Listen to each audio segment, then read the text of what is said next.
বিসমিল্লাহির রহমানির রহিম। আসসালামু আলাইকুম ওয়া রাহমাতুল্লাহ। প্রিয় শিক্ষার্থীরা, আজকের ক্লাসে আমরা নবম, দশম এবং এসএসসি পরীক্ষার্থীদের জন্য জীববিজ্ঞানের প্রথম অধ্যায় জীবন পাঠ এর আরো একটি ক্লাস নিয়ে আলোচনা করব এবং আজকের আলোচ্য বিষয় হচ্ছে 1.5 দ্বিপদ নামকরণ পদ্ধতি। তো দ্বিপদ নামকরণ পদ্ধতি নিয়ে আলোচনা করতে হলে আমাদের প্রথমে জানতে হবে দ্বিপদ নামকরণ কাকে বলে। পরীক্ষায় আসতে পারে দ্বিপদ নামকরণ কাকে বলে, 1 মার্কের প্রশ্নে আসতে পারে দ্বিপদ নামকরণ কাকে বলা হয়। তো দ্বিপদ নামকরণ হচ্ছে একটি নির্দিষ্ট প্রজাতির জীবের জন্য দুটি পদ নিয়ে গঠিত একটি নির্দিষ্ট বৈজ্ঞানিক নাম প্রদান করাকে বলা হয় দ্বিপদ নামকরণ। তাহলে দেখো, প্রত্যেকটা প্রজাতির জীবের জন্য দুটি পদ নিয়ে একটা নির্দিষ্ট বৈজ্ঞানিক নাম প্রদান করা হয়।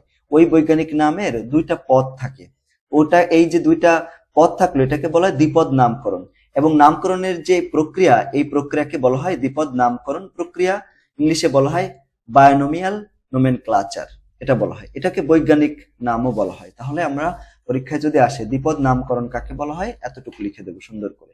এখন দ্বিপদ নামকরণের ক্ষেত্রে উদ্ভিদের নামকরণ একটা পদ্ধতি রয়েছে এবং প্রাণীর নামকরণ পদ্ধতি রয়েছে। উদ্ভিদের নামকরণের যে পদ্ধতি, এটাকে সংক্ষেপে আইসিবিএন বলা হয়। পরীক্ষায় আসতে পারে যে আইসিবিএন এর পূর্ণরূপ কি।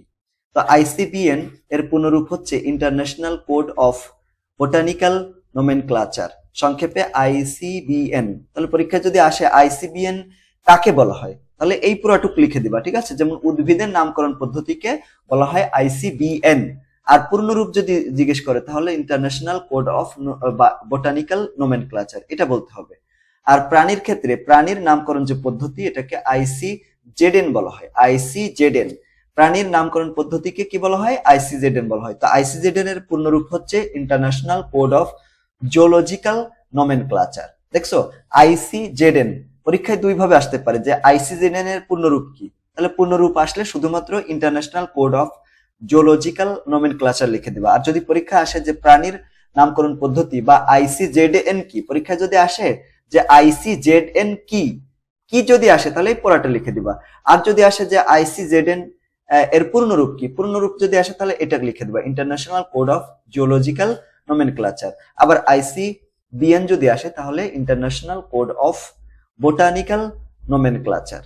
ঠিক আছে, উদ্ভিদের নামকরণ পদ্ধতি হচ্ছে আইসিবিএন, আর প্রাণীর নামকরণ যে পদ্ধতি সেটাকে আইসিজেডএন বলা হয়। এখন এই যে আইসিবিএন হোক বা আইসিজেডএন হোক, যাই হোক, এই নামকরণ পদ্ধতির জনককে, who is the father of nomenclature, binomial nomenclature. তো ফাদার হচ্ছে, জনক হচ্ছে ক্যারোলাস লিনিয়াস। দেখছো, তার নামেরও কিন্তু দুইটা পদ রয়েছে। তো তার না, তাকেও আমরা বৈজ্ঞানিক নাম বলতে পারি, তাই না? এটা না, তো এটা হচ্ছে তার নাম, ক্যারোলাস লিনিয়াস। এই যে আমরা যার ছবিটা দেখতে পাচ্ছি, ইনি, এই ভদ্রলোকই হচ্ছেন ক্যারোলাস লিনিয়াস। তিনি কত সালে এই নামকরণটা শুরু করেন, দ্বিপদ নামকরণ? তিনি, সেটা হচ্ছে 1753 সালে। এবং কোন বইয়ের মাধ্যমে? তার যে বইয়ের মাধ্যমে তিনি উদ্ভিদের বা হচ্ছে জীবের নামকরণ পদ্ধতি আবিষ্কার করেছেন বা প্রকাশ করেছেন, সেটা হচ্ছে স্পেসিস প্লান্টেরাম। এটা হচ্ছে উদ্ভিদের নামকরণ করেছিলেন সর্বপ্রথম তিনি। মানে তার এই স্পেসিস প্লান্টেরাম যে বইটা ছিল, যেটা হচ্ছে 1753 সালে প্রকাশ করেছেন তিনি, এই বইয়ে তিনি সর্বপ্রথম উদ্ভিদের নামকরণের পদ্ধতি নিয়ে আলোচনা করেছেন। ঠিক আছে, তো যেহেতু সর্বপ্রথম তিনি এই উদ্ভিদের নামকরণ করেছিলেন, এজন্য তাকেই এই দ্বিপদ নামকরণের জনক বলা হয়। বুঝছো, এটাই এনাকে জনক বলা হয়। কিসের? দ্বিপদ নামকরণের জনক বলা হয় ক্যারোলাস লিনিয়াস। এখন এই যে দ্বিপদ নামকরণের কতগুলো নিয়ম রয়েছে। ইচ্ছা মতো আমরা যাকে ধরে তাকে এরকম দ্বিপদ মানে একটা নাম করে দিতে পারবো না, একটা নিয়ম থাকবে। সেই নিয়মগুলো কি, সেইগুলোটি আলোচনা করা যাক। নিয়ম হচ্ছে, দেখো, নামকরণ ল্যাটিন ভাষায় কিংবা ল্যাটিন ভাষার মতো হতে হবে। মানে ল্যাটিন ভাষায় হতে হবে অথবা ল্যাটিন ভাষার মতো হতে হবে, অর্থাৎ ল্যাটিন ভাষার মতো উচ্চারণ বা এই টাইপের হতে হবে। উদাহরণ হচ্ছে, যেমন দেখো, জাকারেনা ঢাকা, জাকিরিয়ানা ঢাকা। জাকিরিয়ানা ঢাকা বাংলাদেশি প্রাণী বিজ্ঞানী কর্তৃক আবিষ্কৃত একটা কোনো ব্যাঙের নাম, জাকিরানা ঢাকা। ঠিক আছে, এটা কিন্তু ল্যাটিন ভাষা, তবে দেখতে ল্যাটিন ভাষার মতো। বুঝছো, তাই বলা হচ্ছে যে নামকরণ ল্যাটিন ভাষায় কিংবা ল্যাটিন ভাষার মতো হতে হবে। 2 নম্বর বৈশিষ্ট্য বা হচ্ছে নিয়ম হচ্ছে, বৈজ্ঞানিক নামে দুটি অংশ থাকবে, প্রথম অংশটি হচ্ছে গণ এবং দ্বিতীয় অংশটি হচ্ছে প্রজাতি। যেমন দেখো লাবিও রোহিতা, এই যে লাবিও একটা অংশ আর রোহিতার একটা অংশ, এটা রুই মাছের বৈজ্ঞানিক নাম। এখানে লাবিও হচ্ছে গণ এবং রোহিতা হচ্ছে প্রজাতিক পদ। তারপর দেখো প্রতিটি বৈজ্ঞানিক নামকে অনন্য হতে হবে, মানে ইউনিক হতে হবে। কারণ কি দুইটা আলাদা আলাদা প্রাণীর একই যদি নাম তুমি দাও এটা কিন্তু পারমিটেড না, বুঝছো? এর কোনো পারমিশন নাই, মানে আলাদা আলাদা প্রজাতির ক্ষেত্রে আলাদা আলাদা বৈজ্ঞানিক নাম হবে। হ্যাঁ, এটা মানে দ্বিপদ নামকরণ আলাদা আলাদা ইসের ক্ষেত্রে প্রজাতির ক্ষেত্রে আলাদা আলাদা হবে। দুইটা প্রজাতির বা দুইটা প্রাণীর একই নাম দেবা এরকম হতে পারে না। যেমন দেখো মৌমাছির বৈজ্ঞানিক নাম হচ্ছে অ্যাপিস ইন্ডিকা, এরকম। এরপর দেখো নামের প্রথম অংশের প্রথম অক্ষর বড় হতে হবে। হ্যাঁ, অক্ষর বড় হবে, বাকি অক্ষরগুলো ছোট অক্ষর হবে এবং দ্বিতীয় অংশটির নাম ছোট অক্ষর দিয়ে শুরু করতে হবে। প্রথমে তো গণ থাকে, তাই না? তো গণ এর প্রথম যে অক্ষরটি সেটা বড় হাতের হবে, যেমন পিঁয়াজ অ্যালিয়াম, এই যে এ বড় হাতে দেখছো, আর বাকি সবগুলো কিন্তু ছোট হাতের। আবার দ্বিতীয় যে পদটা রয়েছে প্রজাতির, এটা সবগুলোই ছোট হাতের হবে। সিংহ এর বৈজ্ঞানিক নাম হচ্ছে প্যান্থেরা লিও, এরকম।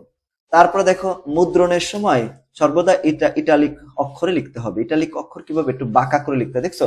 এটা কিন্তু হাতে লেখা না, যখন বই বা এরকম কোনো কিছু তাই মুদ্রিত করতে হবে বা মুদ্রণের সময় আমাদের এইভাবে বাঁকা অক্ষরে লিখতে হবে। যে ধানের অরিজা স্যাটিভা, কাতলা মাছের বৈজ্ঞানিক আছে কাতলা কাতলা, এরকম দেখছো একটু বাঁকা করে লেখা, এটা হচ্ছে ইতালিক ফর্মে লেখা। হ্যাঁ, ইটালিক ফর্মে। আবার যদি তুমি হাতে লিখতে চাও, তোমার খাতায় তো আর ইটালিক ফর্মে অনেকে লিখতে পারবে না, হাতে লেখার সময় গণ এবং প্রজাতিক নামের নিচে আলাদা আলাদা দাগ দিতে হবে। যেমন দেখো ধানের অরিজা লিখে নিচে একটা দাগ দেওয়া হয়েছে, দেখছো? স্যাটিভার নিচে এরকম দাগ দেওয়া হয়েছে। এটা ইতালিক ফর্মে লেখার সময় লেখার দরকার নেই, তবে নিচে দাগ দিলেই বোঝা যাবে এটা বৈজ্ঞানিক নাম। কাতলা কাতলা, এখানে নিচে দাগ দেওয়া হয়েছে, দাগ দিলে এটা হচ্ছে বৈজ্ঞানিক নাম, বোঝা যাবে। প্রথম বিজ্ঞানী কর্তৃক প্রদত্ত নামটি গৃহীত হবে। মনে করো একজন লোক দুইজন বিজ্ঞানী আলাদা আলাদা ভাবে একই একই একটা প্রজাতির নামকরণ করেছে, ঠিক আছে? মনে করো তুমি একই সময়ে একটা প্রজাতি আবিষ্কার করেছো, ওই সময়ে অন্য একটা লোকও ওই প্রজাতিটাকে আবিষ্কার করেছে, তাহলে তুমিও নামকরণ করবা, সেও আলাদা আলাদা নামকরণ করলো। নামকরণ করে সর্বপ্রথম যে এটা প্রকাশ করতে পারবে বা তার ওখানে জমা দিতে পারবে, তার নামকরণই গৃহীত হবে, মানে তারটাই প্রথমে গৃহীত হবে, সর্বপ্রথম যে দিতে পারবে। তাই বলা হচ্ছে প্রথম বিজ্ঞানী কর্তৃক প্রদত্ত নামটি কি হবে, গৃহীত হবে। তারপরে যে দেবে তার আর গৃহীত হবে না, এরকম। যিনি প্রথম কোন জীবের বিজ্ঞানসম্মত নাম দিবেন, তার নাম প্রকাশের সাল সহ উক্ত জীবের বৈজ্ঞানিক নামের শেষে সংক্ষেপে সংযোজন করতে হবে। যেমন দেখো হোমো স্যাপিয়েন্স, এখানে এল 1758 সালে। তো 1758 সালে এল বলতে এখানে ক্যারোলাস লিনিয়াসকে বোঝানো হচ্ছে, দেখছো? এরকম ভাবে ক্যারোলাস লিনিয়াস নামে সংক্ষিপ্ত রূপ।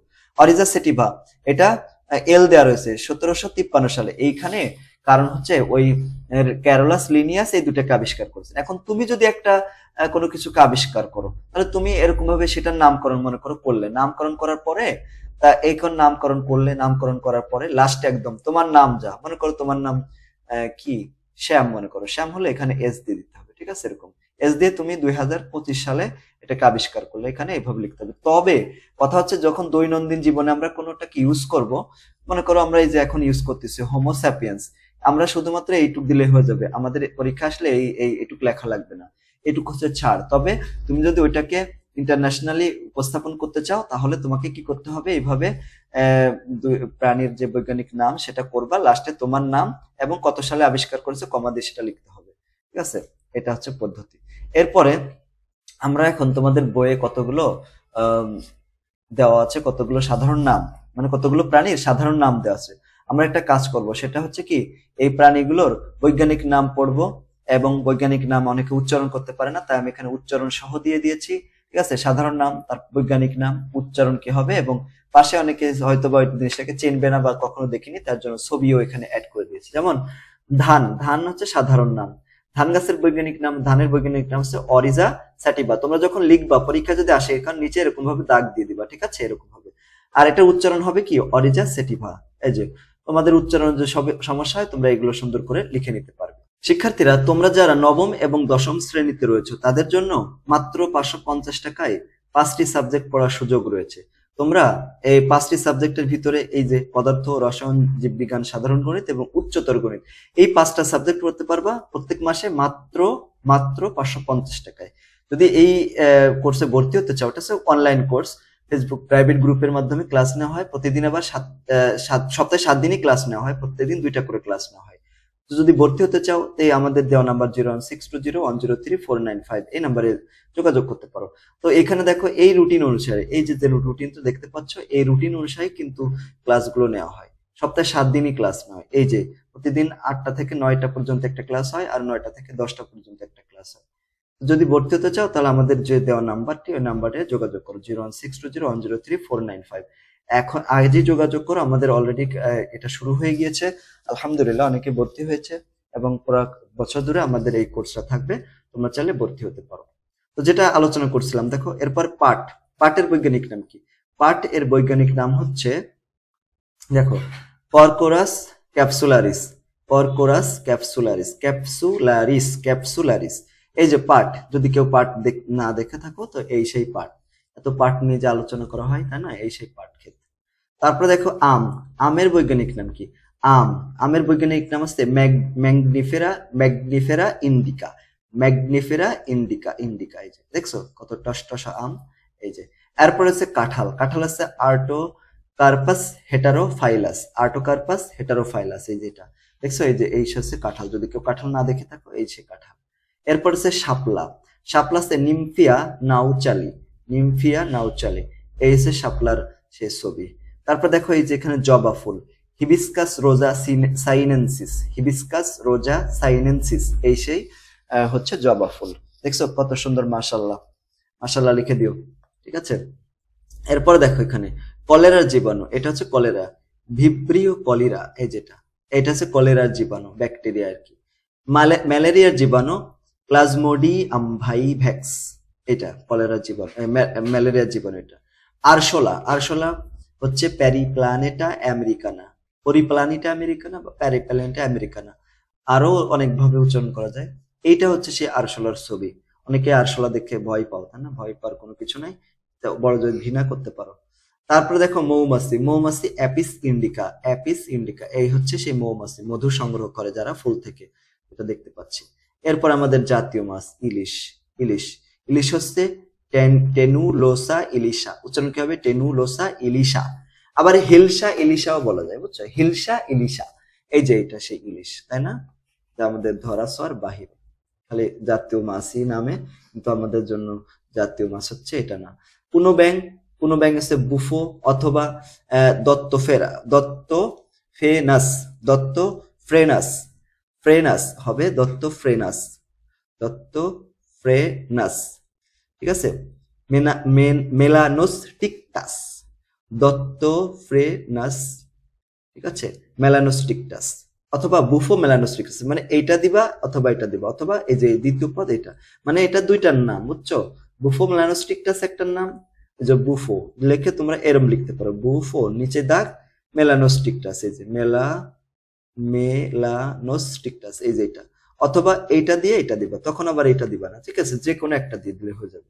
বুফো মেলানোস্টিকটাস এটা দিয়ে দিবা, এটা সহজ আছে। এই যে শেষে কোনো ব্যাংক, যেটা এখন প্রায় বিলুপ্ত, প্রায় দেখাই যায় না। আমাদের ছোটবেলায় কত বেশি কোনো ব্যাংক দেখা যেত, আশেপাশে ঘরেও থাকতো, এগুলো শীতকালে তো ঘরেই থাকতো বেশি। দোয়েল, দেখছো দোয়েল হচ্ছে এটা জাতীয় তোমার পাখি, তাই না? এটা হচ্ছে কপসাইকাস স্যাউলারিস, এই যে দেখছো, এই যে এটা সোলারিস, উচ্চারণ কি হবে? কপসাইকাস স্যাউলারিস বা সোলারিস, ঠিক আছে, এইটা সে দোয়েল। এরপর দেখো এই যে পশু, royal Bengal tiger, Panthera Tigris বা টাইগার্স, এরকম যাবে, প্যান্থেরা টাইগ্রিস, এই যে সেই রয়্যাল বেঙ্গল টাইগার। এরপরে এই যে মানুষ, আমরা এই যে মানুষ কি হবে? হোমো এবং স্যাপিয়েন্স, এই যে হোমো স্যাপিয়েন্স, দেখছো এই যে মানুষের ছবি দেখতে পাচ্ছি। তাহলে এই হচ্ছে বৈজ্ঞানিক নাম, আমাদের বইয়ে এই কয়টা বৈজ্ঞানিক নাম আছে, তোমরা এইগুলোই সুন্দর করে মুখস্থ করবা, এর বাহিরে প্রয়োজন নাই, বুঝছো, মুখস্থ করার। এরপরে তোমাদের মূল বইয়ের দেখো 14 নম্বর পৃষ্ঠায় একটা একক কাজ দেওয়া রয়েছে, বুঝছো? একক কাজটা কি? মনে করো তুমি তোমার এলাকায় একটি নতুন প্রজাতির ফড়িং আবিষ্কার করেছো, তুমি এটিকে কি নাম দেবে? তোমার নামকরণের যৌক্তিকতা ব্যাখ্যা করতে হবে। মনে করো নতুন একটা প্রজাতির ফড়িং, এটা কেউ, কোনো বিজ্ঞানী এটা খোঁজখবর জানে না, তুমি এটা আবিষ্কার করেছো, তাহলে তুমি নাম কি দিবা? তুমি অনেক কিছুই নাম দিতে পারো, বুঝছো? ওই যে যেমন আমরা প্রথমে আলোচনা করছিলাম ঢাকা আমাদের বাংলাদেশের একজন বিজ্ঞানী কি করছে, একটা ব্যাঙ আবিষ্কার করছে, কোনো ব্যাঙ, সেটার নামে যে জাকিরানা আহ ঢাকা দিছে, তুমি ওরকম কোনো কিছু দিতে পারো। তো কি দিবা দেখো, আমার আবিষ্কৃত উক্ত ফড়িংটির বৈজ্ঞানিক নামকরণ করার জন্য আমাকে ICZN কর্তৃক প্রদত্ত নামকরণের নিয়ম অনুসরণ করতে হবে। আমরা কিন্তু প্রথমে আলোচনা করেছিলাম ইন্টারন্যাশনাল কোড অফ জুওলজিক্যাল নোমেনক্লাচার। এটা হচ্ছে প্রাণীদের ক্ষেত্রে নামকরণের একটা কি বলতো পদ্ধতি, এটাকে বলা হয়। তো আমি যে আবিষ্কার করব যে ঘাস ফড়িংটি বা ফড়িংটি আর কি, তার নাম আমি দেব হচ্ছে ওরহানা কালিয়া, এরকম একটা। তো তুমি তোমার নাম দিতে পারো। তো তোমার নামের এটা কিন্তু ল্যাটিন শব্দ না, তবে ল্যাটিন শব্দের মতো দেখতে, ঠিক আছে না? তুমি তোমার নাম যা তাই দিয়ে দিবা। ওরহানা আমি দিলাম ওরহানা কালিয়া, এরকম। তো এটা আমার নামকরণ হিসেবে আমি দিলাম, এটা চয়েস করলাম বা চুজ করলাম। তুমি এরকম একটা নাম দিবা, তোমার নাম যা, মনে করো তোমার নাম হচ্ছে তালহা, তাহলে তালহা না তোমার এলাকার নাম দিতে পারো বা কোনো কিছু এরকম। আমি তো এখানে এলাকার নাম দিলাম কালিয়া থানা, এটা নাম দিলাম। তো তুমি তোমার নাম দিতে পারো এখানে, ঠিক আছে? আবার তোমার এলাকায় এভাবে দিয়ে দিতে পারো।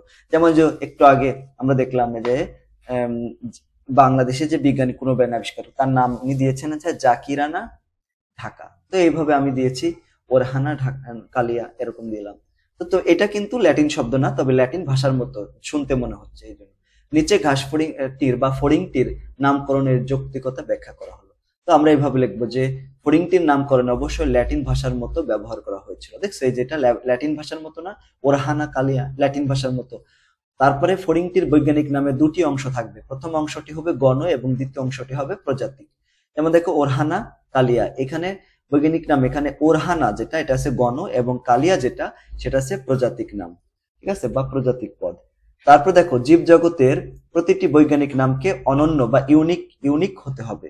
মানে এটা দুইটা আলাদা আলাদা প্রাণীর ক্ষেত্রে বা হচ্ছে জীবের ক্ষেত্রে একই নাম ইউজ করা যাবে না। আলাদা আলাদা যদি প্রজাতি হয় তাহলে আলাদা আলাদা নাম ব্যবহার করতে হবে, তাই ইউনিক হতে হবে, আর একটার সাথে মিল থাকা যাবে না, ঠিক আছে? এরকম ঘাস ফড়িংটির বৈজ্ঞানিক নামের প্রথম অংশের প্রথম অক্ষর বড় অক্ষর হবে, বাকি অক্ষরগুলো ছোট অক্ষর হবে, এবং দ্বিতীয় অংশটির নাম ছোট অক্ষর দিয়ে লিখতে হবে। যেমন দেখো ফড়িং আমি যেটা আবিষ্কার করেছি মনে করো, সেটার নাম হচ্ছে ওরহানা।